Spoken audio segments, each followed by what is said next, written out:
علیکم dear students, امید کرتی ہوں آپ سب خیریت سے ہوں گے. امید کرتی ہوں ایمان کی سلامتی کے ساتھ آپ سب خیریت سے ہوں گے. میں آپ سے 6 کلاس کے دوسرے لیکچر کے ساتھ مخاطب ہوں، لہذا آپ کی پوری توجہ چاہوں گی کہ آپ توجہ سے سنیں اور سمجھیں. عزیز طالبات، پچھلے لیکچر میں نے آپ کو اللہ پر ایمان کے بارے میں پڑھایا تھا. آج ہم اسی عنوان اللہ پر ایمان کے بارے میں تفصیلی بحث کریں گے. اللہ پر ایمان کے بارے میں نے آپ کو بتایا تھا کہ اللہ رب العزت، ایمان کا مطلب ہے ماننا اور یقین کرنا کہ اللہ رب العزت ایک ہے، اس کے سوا کوئی عبادت کے لائق نہیں، وہ بے نیاز ہے، نہ اس کی کوئی اولاد ہے، نہ وہ کسی کا باپ، نہ کسی کا بیٹا. اللہ رب العزت کی وحدانیت، عقیدہ توحید پر ایمان رکھنے کے لیے، ہمیں اپنے ایمان کو تازہ کرنے کے لیے اللہ رب العزت کی دی ہوئی اس کائنات پر غور و فکر کرنے سے ہمیں بہت ساری اللہ کی کائنات پر غور و فکر کرنے سے اللہ رب العزت پر ایمان ہمارا تازہ ہو جاتا ہے اور یقین بھی بڑھ جاتا ہے. اگر ہم اللہ کی قدرت کو دیکھیں، اللہ کی کائنات پر غور و فکر کریں تو اللہ رب العزت نے اتنی خوبصورت دنیا بنائی. اللہ نے پہاڑوں میں سے چشمے پھوڑے، چشمے اتنے صاف شفاف چشمے پانی، اتنا ٹھنڈا پانی نکالا پتھر جیسی چیز میں سے. اللہ رب العزت نے کیسے کھیتی کھلیان بنائی، اللہ نے کیسی دودھ جیسی نہریں پانی کی بہائیں. اللہ رب العزت کتنے خوبصورت. جب ہم اللہ کی کائنات پہ غور و فکر کرتے ہیں تو ہمیں معلوم ہوتا ہے اللہ کتنے پیارے ہیں. اللہ تعالیٰ نے سورج کو کس طرح سے مشرق سے نکالا اور مغرب میں غروب کیا، پھر بارش برسائی، بارش کے بعد اللہ رب العزت نے سمندر اور دریاؤں کو جاری کیا. سمندر کی بات کرتے ہیں تو میٹھے اور کڑوے پانی کی آپ دیکھیں کیسے پانی ہے دونوں، لیکن اللہ رب العزت کی حکمت، اللہ رب العزت کی قدرت سے دونوں پانی ایک دوسرے میں شامل نہیں ہو سکتے. اللہ رب العزت نے ہمیں بہت ساری نعمتیں دی، وہ اس وجہ سے دی تاکہ ہم اللہ پہ غور و فکر کریں اور غور و فکر کرنے کے بعد اللہ پر ایمان کو بڑھائیں. جب ہم اللہ کی قدرت پہ غور و فکر کرتے ہیں تو ہمارا ایمان اور تازہ ہو جاتا ہے.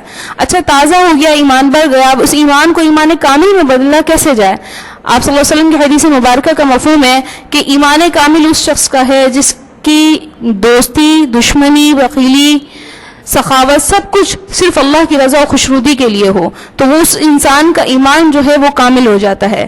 ایمان کامل وہ انبیاء علیہ السلام کی محنت سے بھی ہمیں پتہ لگتا ہے. انبیاء کرام علیہ السلام نے، آپ صلی اللہ علیہ وسلم نے بھی عقیدہ توحید کی دعوت دی اور انبیاء کرام علیہ السلام نے بھی وہ عقیدہ توحید کی دعوت دی. آدم علیہ السلام سے لے کر آپ صلی اللہ علیہ وسلم تک جتنے بھی انبیاء کرام گزرے، ان تمام انبیاء کرام نے عقیدہ توحید کی دعوت دی اور اپنی قوم کو بتایا کہ اللہ ایک ہے، اس کا کوئی شریک نہیں، وہ وحدہ لا شریک ہے اور اسی ایک کی عبادت کی جائے، اس کے سوا کسی کی عبادت نہیں کی جائے. ایمان کامل ہونے کے بعد ایمان کے تقاضے کیا ہیں؟ جب آپ ایک چیز حاصل کر لیتے ہیں، اس چیز کو حاصل کرنے کے کچھ مقاصد ہوتے ہیں. تو ہمارے اللہ تعالیٰ نے جب ہمیں ایمان دیا، ایمان بہت بڑی نعمت، بہت بڑی دولت ہے. ایمان آنے کے بعد ہمارے دل میں کیا تقاضے ہونے چاہیے کہ ہماری زندگی میں بہت سے حالات پیش آتے ہیں، ہمیں اچھے بھی آتے ہیں، برے بھی آتے ہیں. جب انسان کے اوپر تکلیف پریشانیاں آتی ہیں تو اللہ تعالیٰ نے قرآن مجید میں ہمیں سمجھایا کہ جب آپ پہ تکلیف پریشانیاں آئیں تو تب بھی آپ اللہ کا شکر ادا کرو. اللہ رب العزت سے رحمت کی وہ دعا کیجئے. جب خوشی کا موقع آئے تب بھی اللہ رب العزت کا شکر کیجئے. تو اللہ تعالیٰ فرماتے ہیں لَإِن شَكَرْتُمْ لَأَزِيدَنَّكُمْ، البتہ اگر تم میرا شکر کرو گے تو میں تمہاری نعمتوں کو اور بڑھا دوں گا. اب ایمان کے تقاضے والعصر میں ہے کہ ان الذین آمنوا وعملوا الصالحات، کہ بے شک ایمان لائے وہ لوگ اور نیک صالح اعمال کیے. ایمان کے ساتھ نیک صالح اعمال کی شرط ہے. اور وتواصوا بالحق وتواصوا بالصبر، اور صبر کی اور حق کی وصیت فرمائے کریں وہ لوگ. اللہ پر ایمان جب ہم لے کر آتے ہیں اور ہمارا ایمان تازہ ہو جاتا ہے، ایمان کامل بھی ہم نے اپنا بنا لیا. اب انسان جب ایمان کامل بنا لیتا ہے تو اس کے اثرات انسان کی شخصیت پہ کیسے پڑتے ہیں؟ حدیث مبارکہ کا مفہوم ہے کہ جو کوئی انسان اللہ پر ایمان لے کر آتا ہے، اللہ پر ایمان لانے کی وجہ سے وہ انسان وہ خدائی نور سے دیکھتا ہے. اس کے اللہ تعالیٰ اس جرت، ذہانت، حکمت اللہ رب العزت اس کے اندر پیدا فرما دیتے ہیں. تو میری پیاری عزیز طالبات، امید کرتی ہوں آپ کا ایمان وہ زیادہ ہو گیا ہوگا اور اللہ رب العزت پر ایمان بنانے کی ہمیں اس ٹائم بہت زیادہ ضرورت ہے.